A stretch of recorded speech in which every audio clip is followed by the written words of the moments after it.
Agradecemos sobremanera la presencia aquí del licenciado Guillermo Moreno, presidente del partido Alianza País, y quien se ha distinguido en los últimos tiempos por unos soberbios, unos artículos que marcan incluso, se podría decir, un poco la brújula de por dónde marcha el país. Soberbio, ¿verdad? Sí, un articulista de mucho fuste. Y la semana pasada hizo una serie de planteamientos marcando precisamente como si fuera una carta de ruta a la Procuraduría General de la República sobre qué hacer y qué falta por hacer en el caso de Odebrecht. Nos parece pertinente que usted comparta y amplíe un poco más con la audiencia. Muy buenos días. Me siento como siempre en casa aquí con Adalberto y contigo, Ana Mitila. Gracias por tus palabras.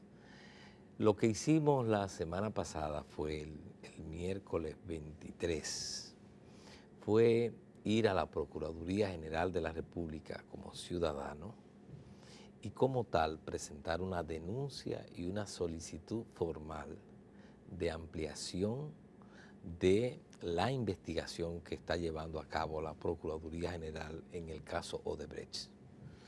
Es decir, la Procuraduría la hemos apoderado de una denuncia. En esa denuncia nosotros lo que hacemos es que luego de haber estudiado el expediente que la Procuraduría presentó respecto del caso de Odebrecht a propósito de la petición de medida de coerción contra los imputados en el caso, después de haber estudiado ese expediente, vimos que el mismo tenía una serie de debilidades y que había mucho de montaje de un expediente que aparentaba una investigación, pero que tenía debilidades que era necesario desnudar. Y en ese sentido lo que la denuncia hace es plantearle a la sociedad dominicana, apoderando al procurador, cuáles son esas debilidades y cuál debería ser el curso de la investigación penal si se quisiera hacer de manera independiente y de manera seria. Lo primero que nosotros planteamos en esa denuncia es un mal de fondo que tiene el expediente. Y es que el procurador, lo cual es insólito en una investigación penal, no hizo una investigación propia, lo que se llama en el lenguaje jurídico una teoría del caso. Cada vez que ocurre una infracción, los investigadores lo primero que hacen es tratar de explicar qué fue lo que sucedió y por qué sucedió, porque eso le permite entonces poder indagar, dirigir la investigación. ¿Qué hizo el Procurador General de la República? Y se revela, asumió la confesión hecha por Odebrecht como la verdad. Y entonces lo que está investigando, entre comillas, es lo que a Odebrecht ha confesado, ha reconocido. ¿Y qué ha reconocido Odebrecht? Bueno, nosotros hemos sobornado del 2001 al 2014, hemos pagado soborno por 92 millones de dólares y en distintas obras públicas en la República Dominicana. Y entonces el procurador simplemente asume eso como su teoría del caso. Pero ni aún así el procurador es fiel a lo propio que plantea Odebrecht, porque resulta que la propia Odebrecht admite que fue más de 92 millones en el acuerdo homologado por el juez. El procurador entonces se limita dice que va a investigar los 92 millones de dólares. Y resulta que Odebrecht ya está demostrado en el acuerdo de lenidad que firmó con la justicia norteamericana, mintió. Se demostró en Colombia. En Colombia, por ejemplo, Odebrecht dijo en ese acuerdo que había sobornado por 11 millones de dólares. Y resulta que cuando la Fiscalía de Colombia investiga, hoy día está en 45.6 millones detectado de Y se soborno. sigue investigando. Y se sigue investigando. Hoy día está, incluyendo al propio presidente Juan Manuel Santos. Pasó lo mismo en Perú. En Perú, la Odebrecht dijo, nosotros sobornamos por 29 millones de dólares. Cuando se fue a investigar, ya van sobre los 40 millones de dólares detectados en soborno. Entonces, lo que Odebrecht hizo en el acuerdo de lenidad no fue una verdad ya demostrada. Fue lo que admitió o quiso admitir en razón de ese acuerdo específico. Y para salvarse con Estados Unidos. Muy bien. Y sobre todo, como dice, él es abogado, Tacla, dice que efectivamente lo que buscaba era tener el control de la investigación y no dejar que se desbordara el proceso. Y por eso entonces le era mucho más conveniente llegar a un acuerdo y no dejar que cada uno fuera interrogado de manera individual. Bueno, Guillermo, ese es uno de los tantos elementos que han sido puntualizados por Alianza País y usted con relación a este expediente. Pero, ¿qué piensa que va a ocurrir ahora? Aparentemente, el gobierno, el Estado está jugando, la Procuraduría inclusive, al olvido, porque cada vez más el tema desaparece de las portadas, al menos, de los diarios y de los espacios más importantes de los medios de comunicación. Una gran parte, casi la mayoría, solo 2 de los imputados están tranquilos en sus respectivas residencias, algunos de ellos haciendo actividades hasta políticas, públicas, y bueno, y la gente, o una parte de los medios por lo menos, se están olvidando del tema. ¿Qué va a pasar? ¿Qué va a ocurrir? ¿Habrá desenlace? ¿Habrá sanciones realmente en este escándalo tan mayúsculo de corrupción? Lo que pasa es que esa es la estrategia del gobierno y esa es la estrategia de Danilo Medina. La estrategia es entretener y desviar la atención. Pero esa no es nuestra estrategia. Nuestra estrategia es continuar ejerciendo la presión necesaria contra la corrupción y la impunidad. Y usted está pidiendo también la investigación de los expresidentes Leonel Fernández, Hipólito Mejía y el mismo Danilo Medina. ¿Ha recibido alguna reacción de la Procuraduría? Fue el miércoles. Se presume que esta investigación... ¿La depositaron dónde? En la propia, sí. en la Procuraduría General. ¿Al Procurador General? Sí. No lo recibió. Depositó se depositó como se hace. Normal por secretaría. De secretaría. Ahora, nuestra misión en esta etapa tiene que ser precisamente actuar para evitar que esto caiga en el olvido y que entonces nos entretengan con otras cosas. Sobre todo porque... Pero ustedes tienen esperanza de que van a tomar en cuenta esta nueva denuncia querella. Bueno, el problema no es que yo tenga o no tenga esperanza. El problema fundamental es que la sociedad, nosotros no, con nuestro silencio o con nuestra pasividad, no contribuyamos a que la estrategia de Danilo Medina y del gobierno sea la que se imponga. Porque si, además de todos los medios de comunicación que ellos pueden controlar, las bocinas y su estrategia de distracción, también contaran con nuestro silencio, entonces fuera absoluto. Por eso es que es necesario. Por eso es necesario que frente a un expediente donde el procurador ha tratado de decir a la sociedad que está persiguiendo la corrupción y hizo el montaje e hicieron el montaje, nosotros tenemos la obligación entonces de desmontarlo, en este caso, porque efectivamente es un expediente notablemente débil y no hay una investigación. Una de las cosas, por ejemplo, que queda evidenciada es que la propia Odebrecht admite que los sobornos fueron de 2001 a 2014, pero el procurador solo investiga hasta el 2011. Cuando uno examina la investigación del 2012 al 2014, es decir, las obras que construyó Danilo Medina y Gonzalo Castillo desde el año 2012, algunas de ellas que habían sido contratadas en los primeros 6 meses del 2012 por Víctor Díaz Rúa, pero que quien la termina construyendo es Gonzalo Castillo, y otras que fueron concertadas, contratos de construcción que fueron concertados por Gonzalo Castillo como ministro de Obras Públicas, y el caso de Punta Catalina, esas obras no entran en la investigación.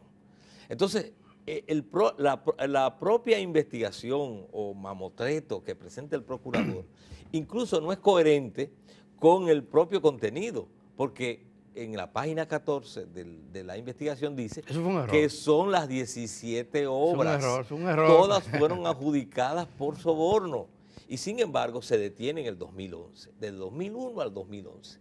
Entonces, esos son los aspectos que quedan evidenciados.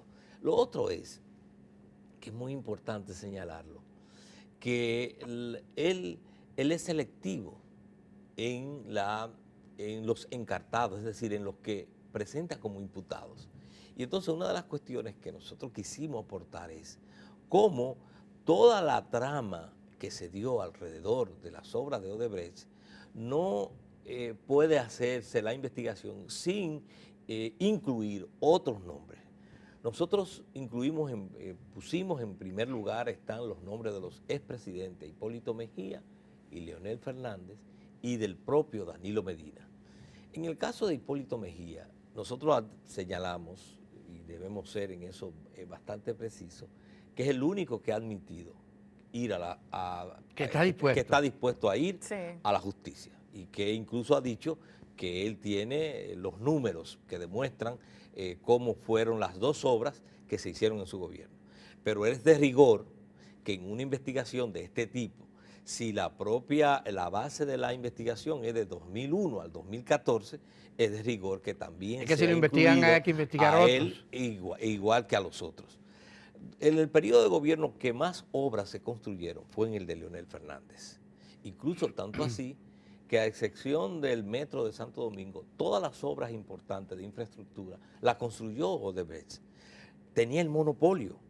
Y no solamente eso, en algunos casos, como fue el caso de Pinalito y como fue el caso de la autopista de Coral, la obra había sido en otro momento asignada a otro constructor. Se la quitaron. Y se la quitan, para utilizar tu palabra, y entonces, y se hace un contrato nuevo con Odebrecht. Es decir, Odebrecht adquirió el monopolio. Algo así que pasó de manera real, que está demostrado en la denuncia que hemos presentado, durante un periodo de 8 años, algo así no puede suceder sin el concurso, participación, asentimiento del presidente de la República. Sí. Por eso tiene que ser investigado. Y lo mismo pasa con el caso de Danilo Medina. Pero ¿Por qué debe ser investigado? Porque hay muchos elementos. Hay dos elementos que el procurador no investiga. Ni investiga la sobrevaluación. Esa es otra cuestión. Se limita a los 92 millones, que no son 92 millones, mucho más. Pero además se limita, no investiga las sobrevaluaciones, ni investiga tampoco la financiación ilícita que hizo Odebrecht de candidatos y de la campaña electoral. Y que lo admitió Temístocles lo admite en una carta pública, una carta pública que hizo aporte. Es decir, que el expediente tiene esas ausencias, y en el caso particular de Danilo Medina tiene que ser investigado, porque en el caso de él, quien es su asesor de campaña, que es Joao Santana, es puesto ahí por Odebrecht. Y todavía, a pesar de que se le ha requerido de manera reiterada que diga quién pagó los servicios de Odebrecht, de Joao Santana, todo indica que es un aporte que hace, es un avance que hace la propia Odebrecht. Y además la implicación que tiene el presidente de la República en la contratación y adjudicación directa de Punta Catalina a Odebrecht, como se plantea en la denuncia, también lo involucran de una manera tal que tiene que ser investigado. Nosotros lo que estamos planteando es que este conjunto en este caso, expresidente y presidente y otros funcionarios, que no solamente es Temístocles Montaz, el único que se fue ministro de Hacienda y firmó, como se demuestra en la denuncia, los sucesivos ministros de Hacienda también firmaron decenas y decenas de esos contratos de financiación.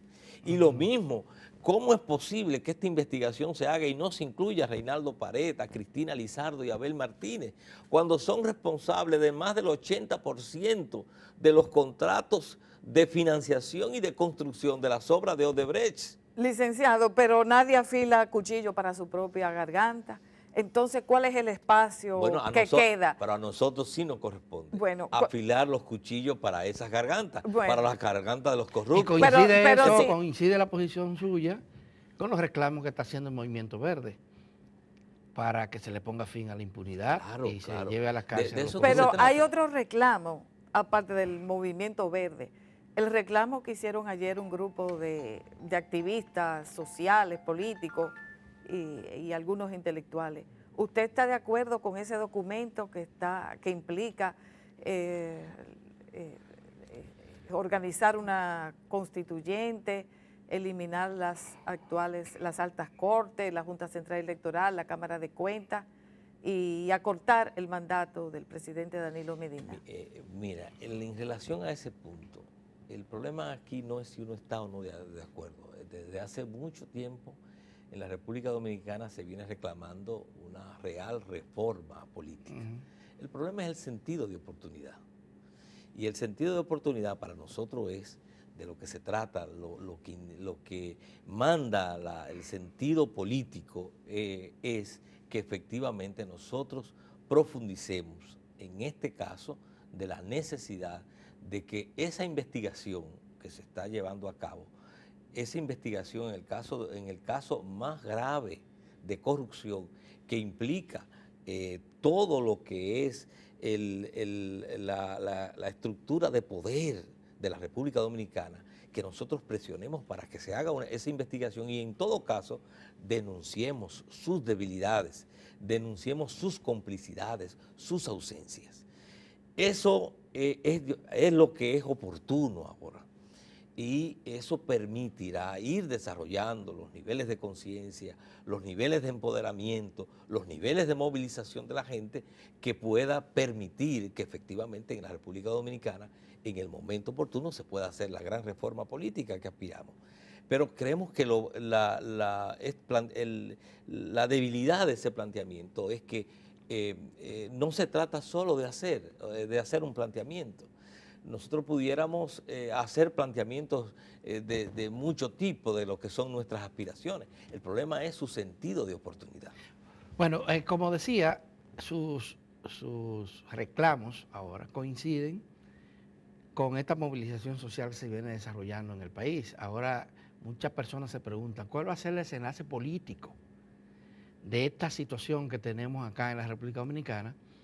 Y hay quienes creen que para que el PLD retenga el poder en las elecciones del 2020, porque eso es lo que es seguro, el 2020 les será muy difícil, tendría que maniobrar demasiado y garantizar que la oposición se mantenga como está ahora, dividida y dispersa.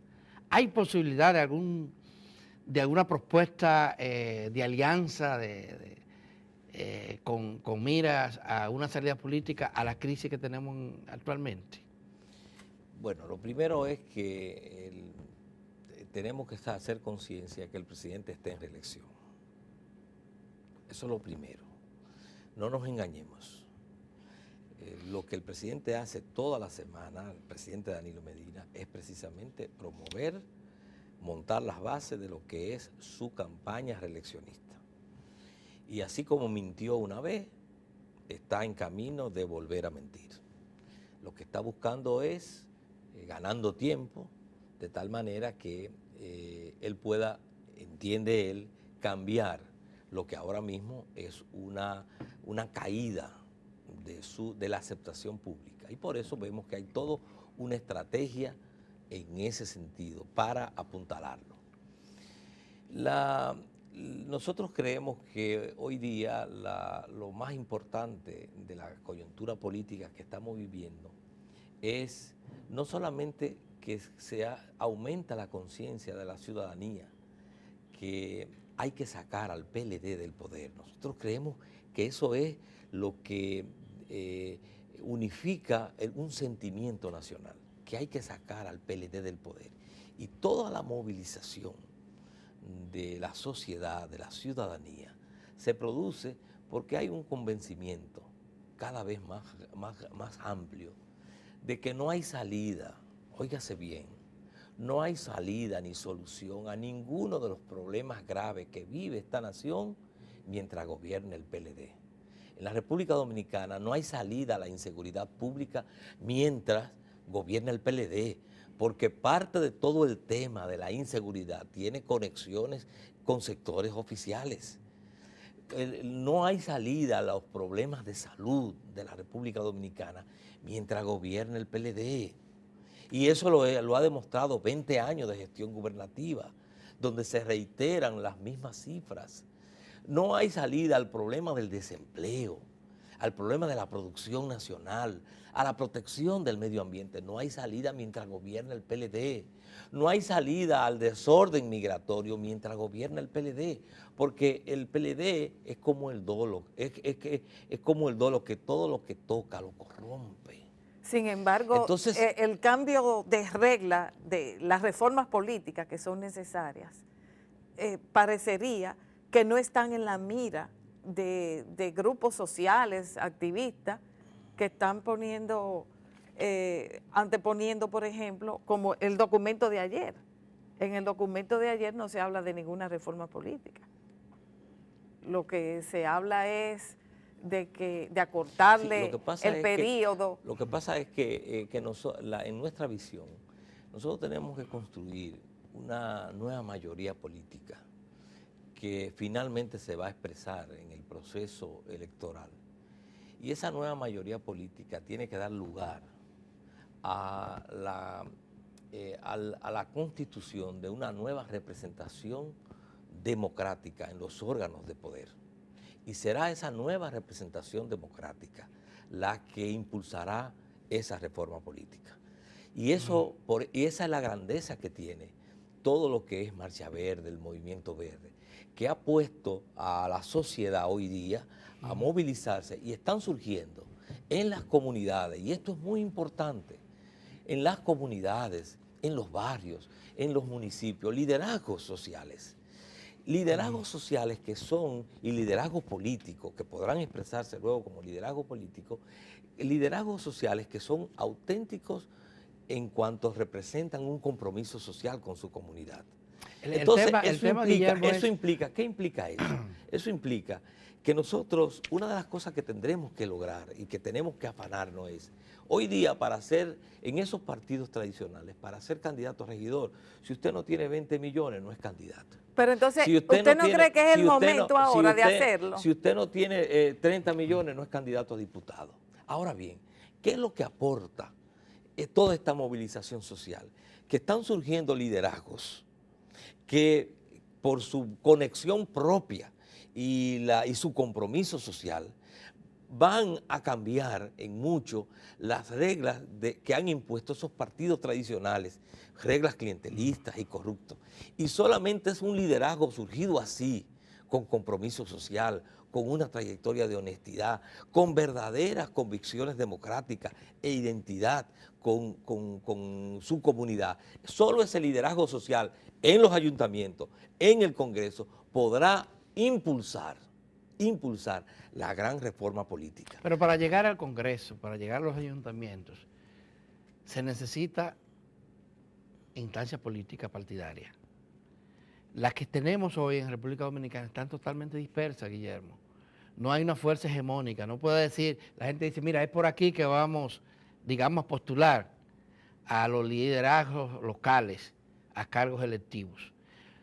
Y ahí mi pregunta original, ¿existe la posibilidad de que las fuerzas opositoras que son partidarias del cambio oferten en conjunto alternativas para ese liderazgo que no necesariamente está afiliado a los partidos políticos y que entonces se pueda producir esa mayoría de que usted habla en los órganos de poder? Ese será el próximo paso. Es decir, nosotros tenemos que buscar precisamente que todo este proceso que se está dando termine posibilitando no solamente la movilización, sino también una concertación y una propuesta política. Ahora, lo importante ¿Usted es estaría que, dispuesto a impulsar un frente de opositor? Pero nosotros siempre hemos sido partidarios. Incluso en las elecciones pasadas planteamos una convergencia electoral. Y hemos sido siempre que no se partidarios. produjo. Ahora, sí, se produjo entre 5 organizaciones. Ahora, ¿cuál es el punto? El problema no es suma de siglas. El problema es unidad, pero para hacer las transformaciones. No suma de siglas. De lo que se trata en este país no es de quitar al que está para que otros vengan a hacer lo mismo. Por eso es que si nosotros no vinculamos todo el problema de esta lucha social y luego en un nuevo liderazgo político, social, ciudadano, comprometido con esas reformas, si no sucede eso, entonces resulta que todo se puede quedar en una especie de participación electoral. ¿Y cuántas veces no ha pasado eso en la República Dominicana? Nosotros debimos haberle dado solución a este problema en el 78. Pudimos haberle dado cuando precisamente se produjo el triunfo mayoritario del PRD, o pudimos haberle dado solución a este problema en otros periodos. Ahora, ¿qué es lo que sucede? Que el problema no es solo sustituir el que está para reiterar las viejas prácticas corruptas y clientelares. Y esa es la oportunidad que está planteando la gran movilización de la Marcha Verde y el Movimiento Verde y las manifestaciones que está dando la sociedad. Y es que está creando un nuevo escenario que no está bajo el control del clientelismo y la corrupción. Y permite un liderazgo distinto desde las comunidades. Usted planteaba que ahora mismo parece, desde el punto de vista de la oportunidad, muy necesario, como una condición imprescindible para producir cualquier tipo de cambio en la sociedad, desplazar al actual partido de gobierno, al actual gobierno. Esa meta, lograr eso, no estaría por encima de cualquier programa mínimo, máximo que tengan los partidos. Lo que pasa es, Adalberto y Ana Mitila, que nosotros tenemos que ser siempre, tratar de ser muy honestos con la sociedad. Nosotros en la República Dominicana de hoy, 60 años después de una dictadura en que es la transición democrática más larga, pienso que no solo de América Latina, sino que posiblemente del mundo, porque tenemos 60 años en transición y no lo hemos logrado dar los pasos para institucionalizar este país 60 años después. Nosotros tenemos que plantearle a esta sociedad que es el momento de hacer el cambio político y hacer el cambio de rumbo. Que no es suficiente un cambio de figura o de bandera o de partido, que ese cambio político tiene que estar articulado con un cambio de rumbo. Y un cambio de rumbo no es más que hacer la reforma política, que propiciar la justicia social en este país, que institucionalizar este país, que someter al respeto de la legalidad a las autoridades, que, acabar con la corrupción y con la impunidad. Es decir, eso es producir un cambio político y un cambio de rumbo, no solo un cambio político. Y lo que la sociedad está pidiendo cuando se moviliza es que no quiere solo un cambio político, que quiere que ese cambio político dé lugar, dé paso hacia un cambio de rumbo. Y ese es el programa que tenemos que impulsar. Un cambio político con un cambio de rumbo, no un nuevo acomodo, porque si no, ¿qué va a pasar? Que vamos a hacer un cambio político y hoy, mañana estaremos de nuevo movilizándonos contra los nuevos que están titulares del poder, que estén haciendo las mismas cosas que hoy combatimos. Guillermo, lo que parece clarísimo es que si la oposición se mantiene en la condición que está, cada quien abanderado en sus principios y en sus programas particulares, va a ser muy difícil desplazar. Yo no sé de dónde sacas, Adalberto, que está cada quien abanderado. Lo que estamos planteando es, porque para poder producir una unidad tenemos que plantear cuál es la base de la unidad.